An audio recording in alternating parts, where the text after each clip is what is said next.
Kapuso primetime queen na si Marian Rivera, aminadong napakaselosa niya noon.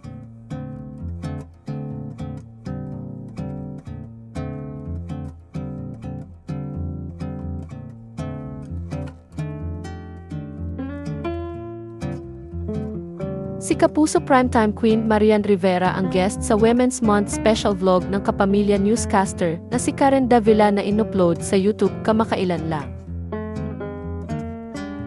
Doon ay diretsahang tinanong ni Karen si Marian kung selosa nga ba siya. Bagamat inamin ng aktres na napakaselosa niya noon, nilinaw ni Marian na nasa lugar umano ang kanyang pagsiselos. Anya, nasa lugar. Very transparent. Sayang nga, kung pwede ko lang i-rewind, di ba? Kaya nang tanungin kung selosa nga ba siya noon, sinabi ni Marian sa naturang panayam na hindi raw siya nagsiselos kung walang dahilan dahil nature ng babae umano ang pagsiselos. Ang na-realize ng aktres na pagkakamali niya noon ay nagre-react siya agad sa babaeng pinagsiselosan niya na hindi man lang kinakausap ang kanyang asawang si Dingdong Dantes. Selosa ka ba? Nasa lugar. Very transparent. Sayang nga. Kung pwede lang i-rewind. Diba? Sana na-rewind ko Hindi So, selosa ka noon?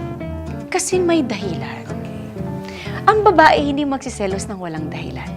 At kapag wala kang selos na ramdaman, fine, sinasabi niya, hindi ka pwede magselos kasi wala kang trust. No. Babae. Nature ng babae yan. Kapag may nakikita kang alanganin na ginagawa ng babae doon sa partner mo, alangan naman, ay, ang galing, ang sweet nila together, kinikilig ako. My God, napaka-impokrita nun. No, no, no for me, di ba? Kapag may sitwasyon na nakikita mong alanganin, magre-react ka talaga. Yun nga lang, ang problema ko doon, nagre-react agad ako doon sa babae. Dapat pala, sa kanya ako nagre-react. Ganon. Mali! Ayon pa sa kanya, malaking bagay na naging nanay siya, kaya nabago ang ilang pananaw niya sa buhay. Dagdag pa niya, malaking tulong din na ipinapaunawa ng kanyang asawa ang mga bagay na hindi niya noon lubos na naiintindihan. Hindi na pinangalanan ng aktres ang mga babaeng pinagselosan niya noon dahil matagal na raw siyang nakalet go at mas pinili niyang huwag mabuhay ng may bitterness sa puso. Samantala, tinanong ni Karen si Marian kung ano ang dapat gawin ni Dingdong para pumayag siya na magkaroon sila ng pangatlong anak. Sagot ng aktres, wala. Wala siyang dapat gawin. Parang si Dong kasi, hindi ka mahihirapan just in case magbuntis ulit ako.